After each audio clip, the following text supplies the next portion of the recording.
It's 5th of November 25, it's Wednesday, and 2 days ago Reform had a press conference to set out their economic vision, so I don't think they're making any announcements on policies. And I'm just going to go through it, what I think of it, although I don't really know much, but anyway. I'm really grateful for them having these press conferences on social media and that very regularly, if not weekly. It's fantastic, and I'm guessing it's Zia Yusuf that sort of introduced that. I don't think he's a genius at that. It's just that it's a low-hanging fruit thing, you know. It's the kind of thing that politicians still like to go about putting leaflets through your door, you know, and all the time they're probably using their phone to check up on social media and that. They're putting leaflets through your door. That's their way of communicating. Mainly, you know, there's just everything about them's about 20 years behind or something when it comes to do with how they communicate with the public, you know. Yeah, just, I mean, I'm only voting reform for an Overton window shift really on one issue, so I'm not, I would regard myself, I don't believe in parties, I don't believe in party hampers, but if I had to, then I'd say I'm more left on the economy, on they talk about what's the other thing they talk about? They say, are you socially conservative? That's how Social Democrat Party are putting themselves at the moment, pitching themselves. But to me, I would be picking mix of the whole lot, you know. So I want a sort of referendum thing. I want like Switzerland, so which I regard as the only real democracy I know of, really. The worst democratic, the most dictatorship type is first past the post, which apparently in Europe only we, Russia, and um, Belarus use. So, no, not even Russia actually, I think it's just us in Belarus. Um, so, yeah, so on the economy, I got a Thatcherite vibe, you know, just cut tax. Although they did say that they're now not going to give an instant tax cut, they're going to cut spending first, which means public services, etc. Which sounds a bit like austerity, really, you know, austerity part type 2. I think we've been in austerity really since 2008, basically. Well, since 2010, because Gordon Brown didn't do it. He went for growth by spending, and then Cameron came in, they went for austerity. So, yeah. But one thing that I did hear, and I didn't hear this on the day, I read this yesterday in the paper. I didn't actually read the article, I just saw the headline that Richard Tice was saying that the triple lock's costing too much. So I respect reform for that because it is, basically. And so is the winter fuel payment as well, which is really, these are just bribes. I mean, there's other ways. I mean, if you look into the energy market, two things about them. One, they've got a link to gas, so anything that goes in the mix, it's got to be, they all get the highest price. And nowadays the highest price is gas. So it's not green energy that's costing too much, it's gas. And because there's always some sort of gas in the mix, whether it's even just 5%, you've got to go by the highest price, and gas is the highest. And I'm reading this from Dale Vince, really, who I respect on this. And the other thing Dale Vince says that the profit margin for the generators is about 40%, and I think that includes him himself, you know, so he's telling it like it is, you know, an emperor's new clothes thing, you know. Um, so, and he says that that's the biggest profit margin you can really get in any sector. It's what the energy generators are making. So that and the price of gas is what's costing our electricity too much. So, and the link, because the price has got to be linked to whatever's the nearest. Um, because the actual sellers, they're only making about 5% profit by law, because they stopped them making big profits. But that means you've really ruined the marketplace, though, because everyone's the same price now, really, as far as I can see. Um, but yeah, so that's the real way to get energy down. And Liz Truss actually says that she says that USA and UK, our GDP was 20 years ago was about the same, whereas now UK is 50% less than that. And she says I think she said the biggest factor is energy, the price of energy. So she was implying fracking and that. But have you done those two things, like capped the profit margin for the generators? Because you've done it for wholesalers, so why not generators? Uh, yeah, then you bring energy price way down. So Liz Truss was saying the GDP thing, not to imply that we've got our energy market system wrong, because we're not using, she feels we're not using enough fossil fuels probably. Whereas it's probably the opposite. It's probably because green's not getting the chance to be its real price. And so, because we've got to go with gas, which is an international price. And the other thing about, even if you did do fracking, well, fracking's oil and gas, isn't it? When you sell that oil and gas, it's the international price you've got to go by. You're not going by a national price. So you're putting all that into the international market, and it's ending up really dear again because of the gas. At the moment, it's because of the Russia's invasion and the likes of that. But then it's always fluctuating, because it fluctuated in 2019 and that, I think, as well. Did it not? And it went really down at the start of COVID, I think. But anyway, back on to this. I'm digressing again, but yeah, I'm just going to take a look at what they said via Google Gemini. Yeah, I done a fact check on it, on Google Gemini. I mean, doesn't mean it's totally correct, but I see all these AI searches as wise a person as you can get, even though it's not a real person. I'm just amazed at how wise they are, really. So he gave the speech in the City of London, and Zia Youssef was there, as always, to introduce him. And I noticed that Zia's given up control of Doge recently, over to Richard Tice.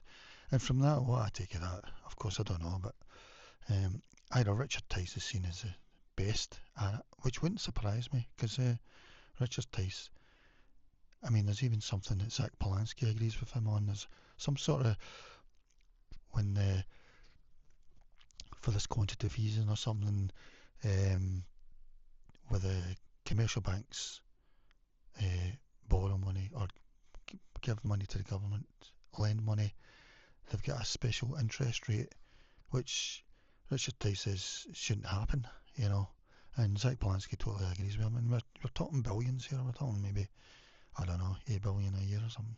I don't know, but I mean, that's how much Keir Starmer was wanting to cut from benefits last year, so yeah, I think there's lots of these things that goes on, and Richard Tice is the kind of guy I think is going to support it. I don't know.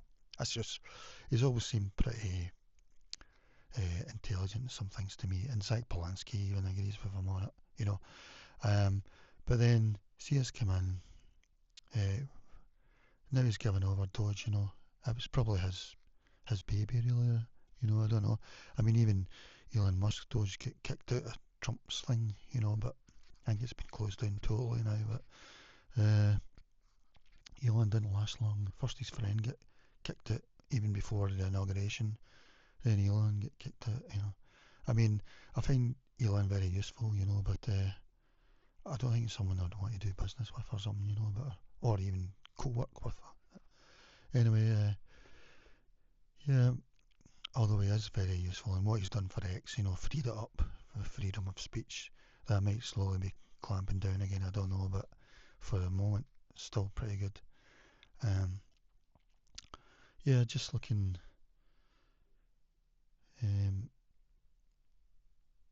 Yeah, they abandoned their previous tax cut pledge because they formally announced a massive immediate tax cut reported to be around 90 billion, and now they're saying they can't do it. And it is ironic because this has been happening with our councils as well, where they've been saying they're going to find big massive tax cuts, big cuts to spending, and then they've turned out they're going up at the same inflation rate as everybody else for their council charge. I'm not saying it's right or wrong, I don't understand it, but I mean, one thing that impressed me about Zia Youssef was back in May he had a discussion online with somebody and he said, we're not slash and burn. So I thought, well, that's pretty good because it looks like Elon was slash and burn over in America. So it's not slash and burn, he's been quite responsible, but now it's Richard Tyson charging. I don't know whether maybe, I don't know, well, we don't know what happened, whether they get fed up with it or he thinks Richard's better for it, which is probably true. Although I'm talking about how do I know, you know what I mean? So what Farage said about they're not doing the tax cuts, so that's a bit like what Liz Truss was going to do, wasn't it? Although she says she was sabotaged, and I really like listening to her speak. She makes a lot of sense to me. I mean, I'm not saying I agree with her, but I think she makes a good case for herself anyway, and on one issue in particular. So Nigel argued that this was a responsible move due to the dire state of our public finances and that the party is being mature. We are being sensible and we are not over-promising. He stated that tax cuts would only come after public spending is brought under control. This is a significant policy shift from the party's previous aspirations. Yeah, and the interesting thing about that was that's basically what Rishi Sunak kept saying, wasn't it? I don't know if we got the thing in shape, but we should remember though that we've been through COVID, which was the biggest financial giveaway to everyone to not work, basically, ever, probably, in the world. And, well, per person, because America was probably even more, but I don't know. But, yeah, and we've also gone through the Ukraine crisis, which has put the gas price way up, which we're still dependent on for our energy price, even though it shouldn't be, As Dilvin says, we should de-link the gas price from all the others. And I think Labour have been fluttering that idea about this week. Whether they do or not, I don't know. How they can't see, that's obvious. Maybe it's not obvious, but obviously they're going to substantially cut the benefits bill. And the other interesting ones is reduce the size of the civil service. Well, they always say that, but I think that's going to happen now. I mean, personally, I feel that in a few years' time the problem's going to be that there's not enough work for people to do because of automation and artificial intelligence. And it is ironic because Britain's now its biggest population ever and it's increasing each year. It was going down till about all the time, I think, till around about 97. But what are we all going to do then, I mean, yeah, so reduce the size of the civil service, get a grip on public sector pensions, and I think that's interesting because I get the feeling they're out of control, public sector pensions, Sometimes I've heard of chief executives in the public sector getting put on gardening leave. I mean, what on earth does that mean, But I'm sure that their pension will be alright. And then you've got the police chief recently retired at 54 or something like that. Yeah. Because I think even on election night, when you hear the person giving the election result in the local area, they used to get quite a bit of money for doing that, I don't know if they still do, but you're talking like £1,000 or £2,000 or something, I don't know. But,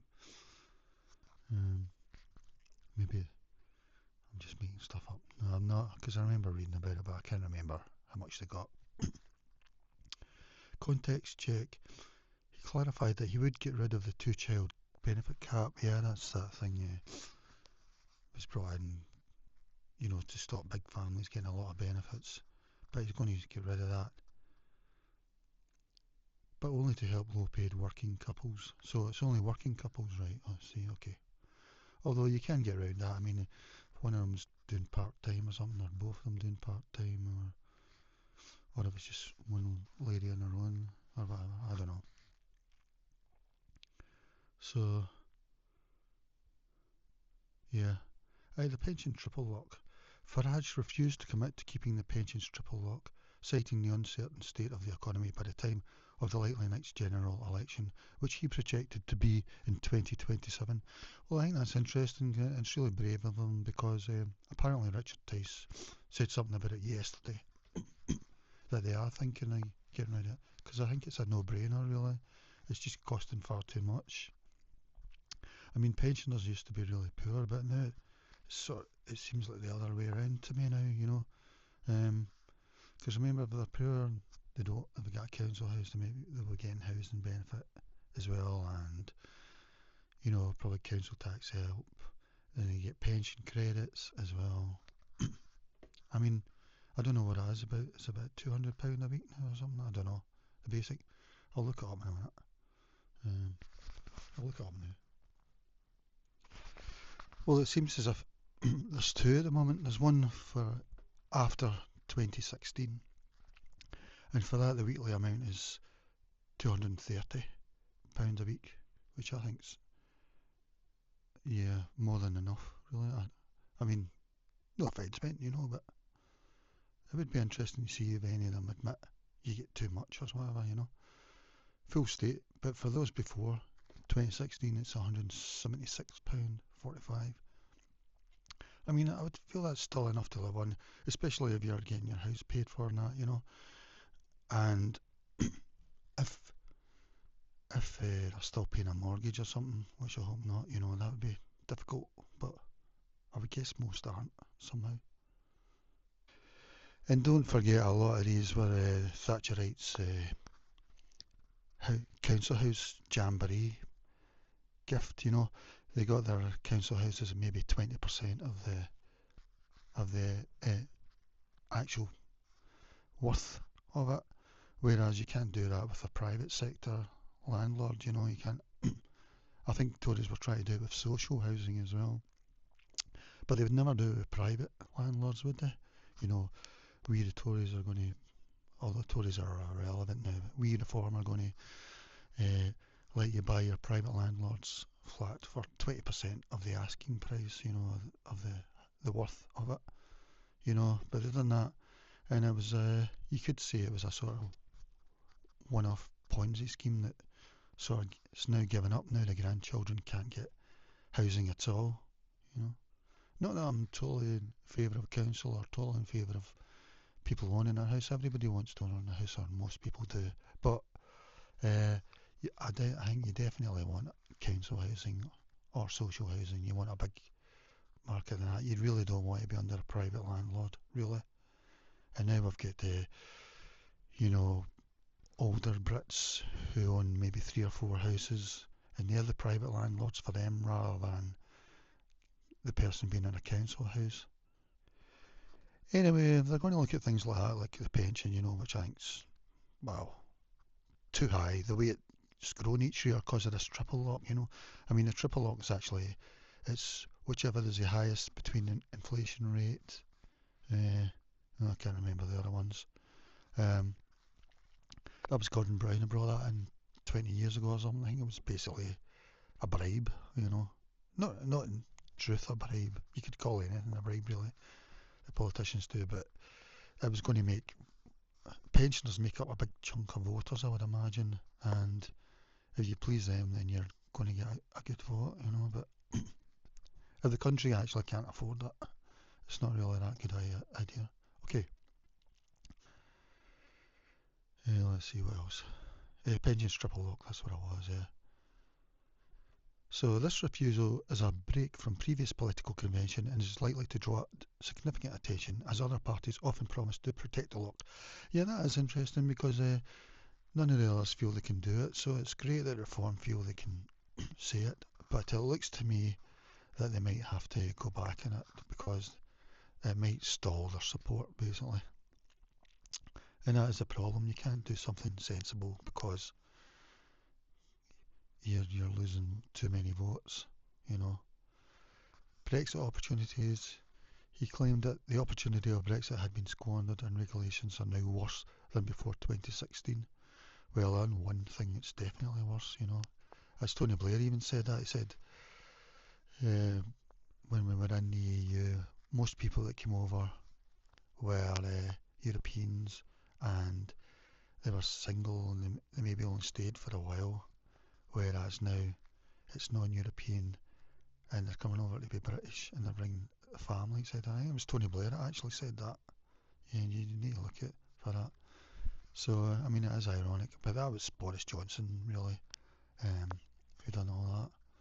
I mean, it is the most strange thing ever, considering why we voted Brexit and that. Um, Especially since he was adored by the reform crowd. Even myself, I sort of supported him, not supported him on this issue anyway, until I saw what was happening, really, it's only really the last few months I think everybody's realised. I mean, I realised maybe a year or two ago, or 2 years, but anyway.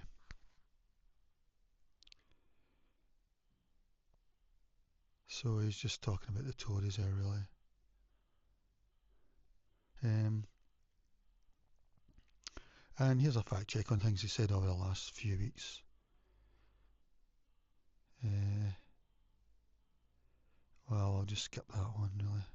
Yeah, and I'm going to talk about this separately, what he said on energy. I'll see if there's anything else. As I said in another video about proportional representation, he's always supported it because he's always been on the poacher side, you could say, of the electoral system. But now he's on the gamekeeper side. He's staying silent on it. He was asked about it. A journalist asked him. Well, the journalist asked about 3 questions, and he answered the first 2, and he didn't answer that. So, yeah, I mean, even in 2011, he supported that thing that that referendum David Cameron had, because the Lib Dems wanted it to be part of his government in 2010, and that was to have a referendum about a different type of voting that wasn't pure proportional representation, but it was getting closer, and he said it would be a step away from first past the post. And actually, it says that Farage supported that at the time in 2011. He wanted to change in that referendum, and I'm a big fan of referendums. I think we should have them all the time on issues. I mean, I think we should vote on issues rather than for parties and their party hampers. But yeah, in 2011, he supported it, and apparently the UKIP voters didn't support it, so it was ironic. They supported first past the post. Now they probably support proportional representation at the moment, but they're probably about to switch now, or they have switched already back to first past the post. The only one from Reform that supported it was Rupert Lowe. All the others supported proportional representation. I mean, they don't seem like the proportional representation sort of philosophy type, do they? They just seem like sort of opportunists, really, as capitalists, like, that sort of thing. Zach Polanski's a big supporter of PR, and I think most on the left are, but Zach Polanski especially, because I think that's why he joined the Lib Dems at first, and he said it was his most important thing. I'm just looking at to see what they're saying. This is what Gemini's saying today about it. Major tax cuts ruled out for the immediate future. Farage stated that substantial tax cuts are not realistic at this current moment in time due to the state of public debt. Income tax thresholds will aim to raise the tax-free personal allowance to begin getting people out of the working debt trap. The previous goal was a £20,000 threshold. Yeah, basically you're not paying any income tax before 20,000. I don't know about national insurance, but probably. I'm guessing they're going to put national insurance in with income tax someday, because people don't understand why the two are separate, really, I think. But that would mean, I'm in favour of that, getting people at the low end out of income tax, but I'm not just against tax just for it, because I think tax is an important thing. It needs a new name, something like the Society and Infrastructure Fund, because all these people, they're in golf clubs and stuff, do you want your golf club to keep cutting it, or is it something you're not bothered about because you regard paying a high price gives you a certain standard, So yeah, and that was actually really the Lib Dems that sort of brought that idea in around about 2010 when they came in with David Cameron, because then they started putting that threshold up. I think it's like 11,000, 12,000 at the moment. People say this 20,000 is a ridiculous thing, mate. It would cost billions. So I don't know. Anyway, I mean, personally, I'm in favour of wealth taxes. Patriotic millionaires on X, they reckon if those over £10 million in assets paid 5% a year on their assets, it could raise about 22 billion. As Abigail Disney says, she's a member of Patriotic Millionaires in the USA. She's the granddaughter of Walt Disney. She was born into wealth, and you can have too much wealth. Exactly. Inheritance tax promises to immediately remove inheritance tax on family farms and family run businesses. Well, I don't know about that. I mean, only about 5% pay it, and I don't really know. I'm not. Anyway, non-dom tax status strongly advocates for reversing the abolition of the non-dom tax status, arguing the current policy forces high-earning investors out of the UK. Well, I mean, I don't agree with them with that. I need to look at it more, because this actually came in when we were the Commonwealth, when we were the British Empire, for Brits overseas. But now it's used the other way, and now it's used for people who are in Britain, like Rishi Sunak's wife and things like that. And to me, it just seems like it's daft, because the people it probably affects have got too much money anyway, probably, and I don't know, because another way to think of these sort of tax cuts for the rich or whatever, if they're not paying enough in a share of their wealth, they're actually getting a benefit. And I've heard people in the left talk about corporation benefits. They get benefits. You could think of it that way, and it's probably a lot more than on the other side of welfare benefits. Spending and regulation to achieve growth by slashing government waste and red tape. See, this just sort of sounds like Thatcherite, or Portillo in his old days or whatever. It's not something that I really am attracted to, and this is why I don't like party hampers. But at the moment, we're in a crisis on one issue, so I would vote reform for the foreseeable future, or Advance UK, preferably Advance. Depends which one gets Tories and the rest out, Labour out, because the current branch MPs all need to go, really, most of them. But I'm no reform supporter either, especially on the economy. There's bits of it I like I say, we should be voting on pick and mix, really, referendum type. Is to achieve growth by slashing government waste and red tape.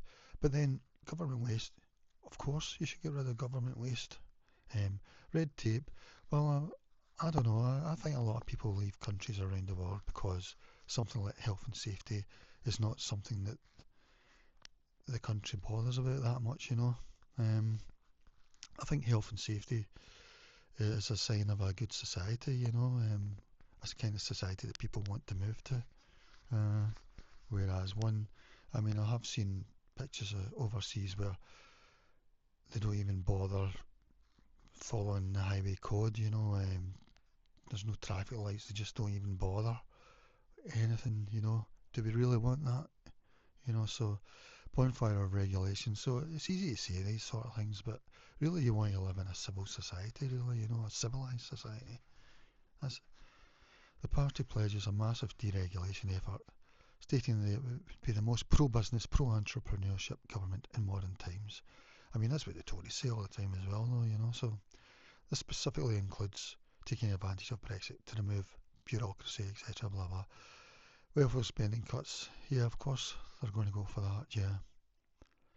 Tightening personal independence payment.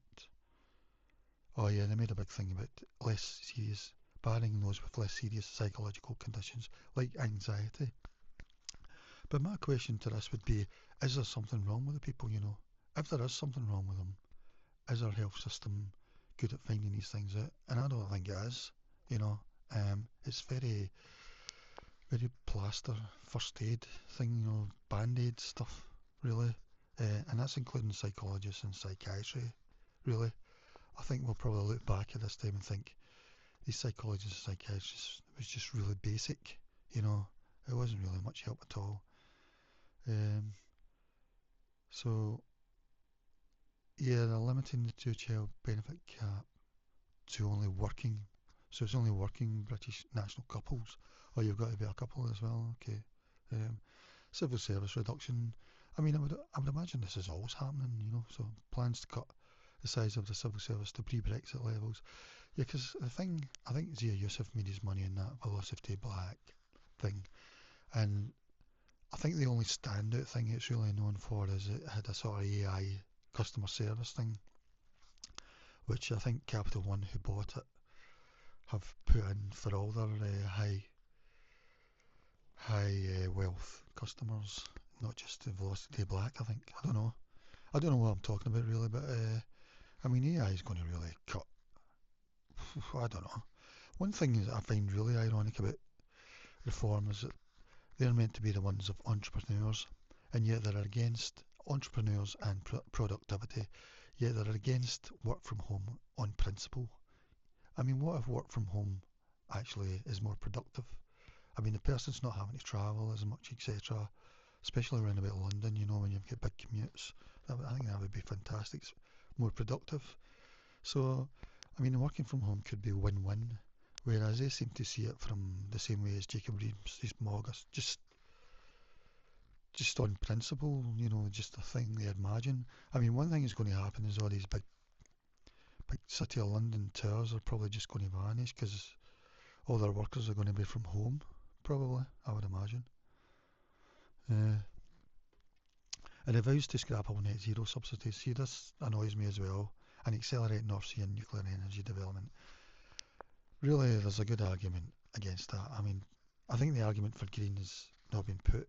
And as I say, like with green energy, at the moment we pay for whatever is the highest in the mix that comes from the generators, and gas is actually the highest price. Green is cheaper, and you know, wind, solar, etc. is cheaper than gas by quite a way. I think wind power, online wind power is like 41, say, pound per gig or something, and gas is like £110, you know. So, but you've got to pay for whatever's the dearest in the mix, and there's always a bit of gas, even if it's only 5%, and that's keeping the price artificially high. So green would be a lot cheaper if you delink that. And also Dale Vince says that the generator's profit margin of around 40% is the best profit margin of any sector, including investment banking, etc. You know, probably hedge funds as well and stuff. The gamblers as well. So, you know, there's a big case. Not, I think net zero is getting sold in the wrong way. It's getting sold in a stick sort of way, whereas it's really a carrot way. It's where all the entrepreneurs should be. It's win-win. I don't know. So, yeah, that's all I've got to say about that. I'll just show you a poll that's been taken since then. This is a YouGov poll that was taken yesterday, and Labour are up 3 points, which I can't comprehend. Reform's still on 27 here. Sometimes in other pollsters, Reform are up at 35, 32, so their peak is 35. Labour's lowest is around about 16% at the moment. I think that's what Find Out Now. Find Out Now are usually lowest for Labour and highest for Reform. Tories down 1. Greens, no change. Look at the Greens, they're up at 16. They're matching Tories and Labour now. Lib Dems 15. So, yeah, and I asked Grok about this, or Jeff. Here's what Grok said about it. You know, I just can't understand the Labour, and that's what I was looking. But yeah, we're seeing. I'll just ask about the Labour thing.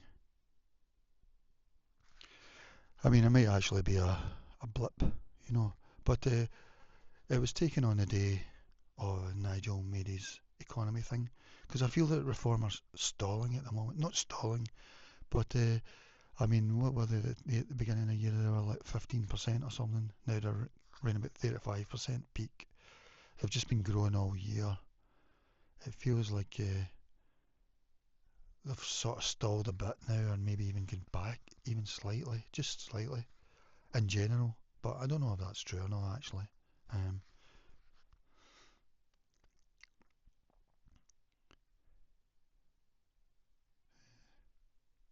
the rise likely stems from a recapture of voters from the others category, as no major party lost points directly to Labour in this poll. Labour is struggling to retain its 2024 coalition, particularly among younger voters. Yeah, but may be regaining ground among older voters ahead of the autumn budget. Yeah, that's today, probably just now. Yeah.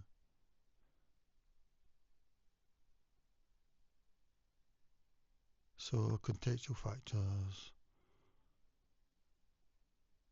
Labour's slight rise could indicate a partial return of voters seeking a more established alternative as the budget approaches. I don't know what that means really.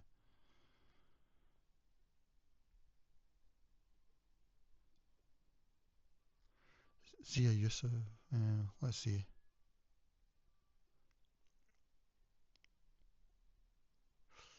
Under Kemi Badenoch, maybe freeing up traditional Tory voters, some of whom could be shifting to Labour tactically or due to dissatisfaction. I don't know. So I don't really know. Maybe it's just a blip. Anyway, it reflects a partial rebound. It might just be a.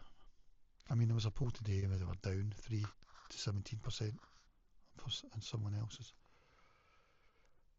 Likely driven by others' losses and Conservative decline, but its seat projection of 91 underscores the challenge.